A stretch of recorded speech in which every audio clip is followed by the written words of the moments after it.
Welcome to Ideas for the Curious and Adventurous Bluegrass Musician. My name is Stash Wyslouch. I'm your host, and this is episode 5, Insanely Logical Bluegrass Solos. This is a continuation of episode 4, so you'll want to use that for reference when we're going through this. Today we're going to use 4 different breaks to exhibit the creative possibilities of the building blocks we developed in episode 4 with our prime motif. 15-second overview. We got the prime motif, DGA, tell from the first verse, so why don't you tell me so?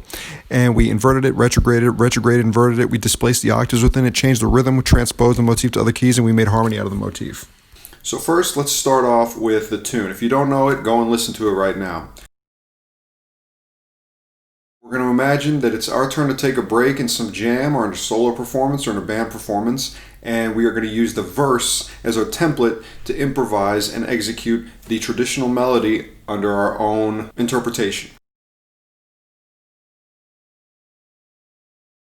I can tell from the look in your eye that you still care for me, but somehow you just won't admit that's why it's so lonely, you see. Great, that's what we're going to be messing around with. So let's begin with break number 1. Keep the melody and insert flurries and fireworks in between notes of the melody. Here's what I mean. We're going to play the regular melody, but wherever we can, I want to just insert rapid fire notes, musical fireworks. How do we come up with these fireworks? Sure, we could play random notes, but more interestingly, if you remember from episode 4, we derived a prime motif from the words tell from the, and we stretched it, reversed it, we turned it upside down, we smashed it together to make harmony, and now we're going to use all those blocks.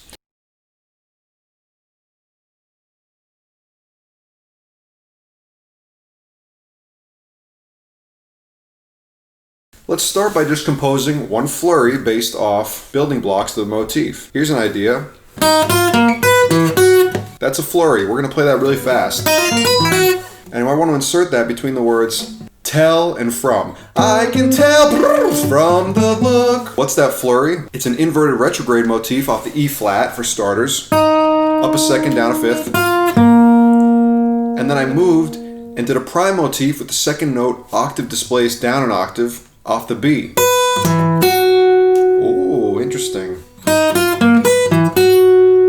Okay, cool. So now we could say, I can tell from the look.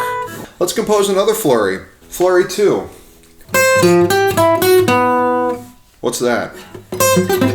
It's the prime motif with the second note octave displaced down off the C. And then down a minor third to the E, doing an inverse retrograde motif. So the flurry sounds like this.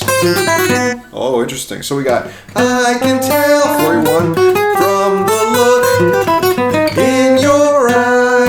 Oh, cool. All right, so now what I'm doing is using that general method. I'm kind of just sitting there and working with the motifs. What sounds cool? What kind of shape do I want to give it? I'll go through and compose a whole break, inserting as many flurries as I can. I can tell in your eye you still care for me. Somehow just won't admit that's why it's so lonely, you see. Okay, break number 2, our parameters as follows. Keep the melody and insert motivic blocks above and below the melody to create interesting counterpoint. So, for example, the first part of the melody, I can tell. Well, what if we insert our little motivic block below it, off of any note? I took the prime motif starting off the D below the melody, at the same time as I can tell, I can tell. Cool. And then what? I can tell. Then I went to a C sharp. Below it's going a prime motif off the C sharp, while the melody just keeps rolling on. I can tell by the look for the words in your, I had an E going below, and starting on that E, I did the inverted motif, up a fifth, down a second, against that melody. In your, so it's an E, B, A below, while the melody just going.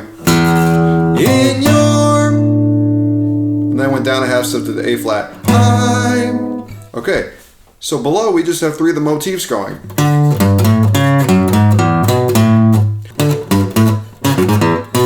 Kind of sounds like a tune, I know. Ice crisis! This is an ice crisis! Ice crisis! This is an ice crisis! Almost, not quite. Anyways, that's a shameless plug. And now, when I have the melody that you know and love above it, it creates a very interesting effect. I can tell by the look in your eye. Then I put one up here. And then that made a funny chord, which turned into this. Then, like, for example, on the words, care for me, I just put an inverted retrograde motif with the second note displaced up the octave.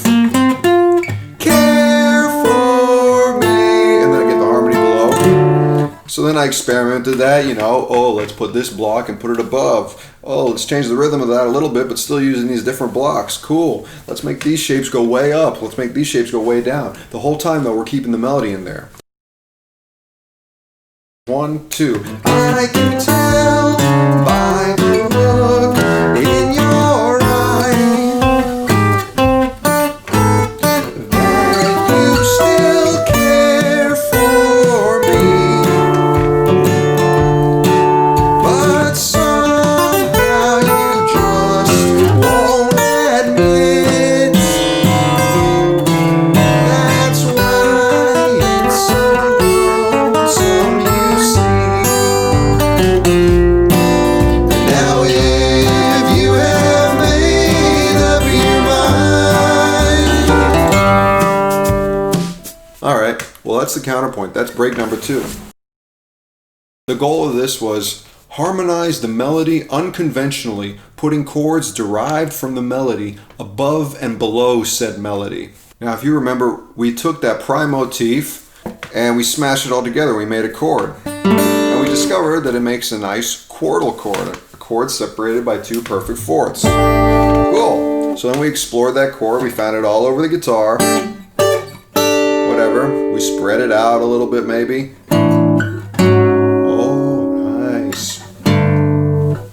So we've got these chord shapes now that we can just harmonize. There's a melody note, say for example, and we could say, well, let's put one of these quartal chords, any of the quartal chords, under it.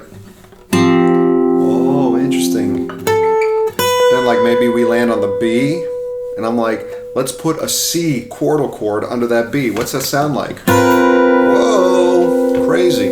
Interesting chord. I can tell by the look. Then the C, I just put an E flat quartal chord under it. Oh, whoa, crazy. Then I just went through, and wherever I could, I try to stick some quartal chord, maybe find a different inversion of it and put it under. Get some interesting combinations. Like this is an A flat quartal chord spread out, but with a G up in the melody. Oh, interesting. Alright, so then I went through and I composed an insanely logical break. It sounds kind of insane, but it's totally logical.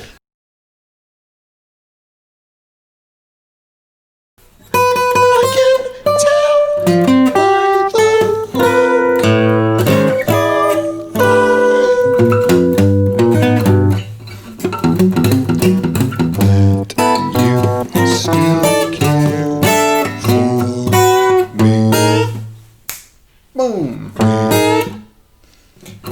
Somehow you just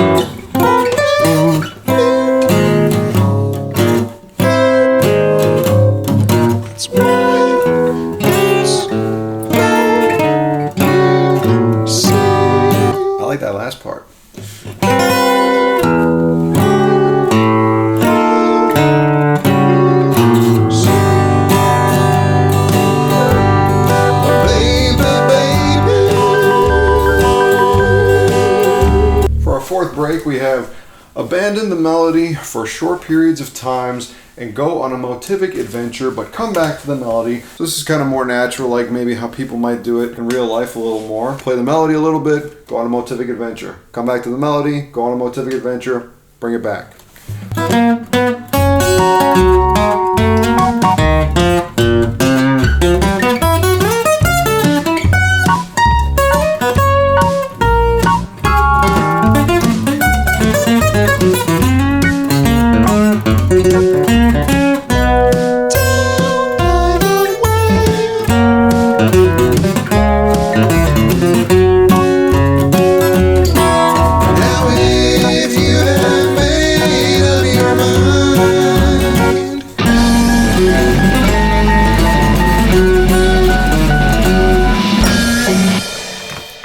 So I hope you see, with some of the building blocks we came up with in episode 4, when we get abstract and we think of things like flurries, fireworks, putting things on top of each other, well, now the question of what notes can I use is much more limited. With limitations come freedom. We're giving an insane logic to all this stuff, even though it does sound kind of insane and weird at first. But at the very end of the day, we found some new chords maybe. We found some new ways to move our fingers around. Flurries, fireworks. If you're interested in seeing these full breaks written out, you can get that information down below in the description on how to acquire said materials. Again, thank you for subscribing to my YouTube channel. Highly appreciated. Please check out my music. And thanks for checking out ideas for the curious and adventurous bluegrass musician.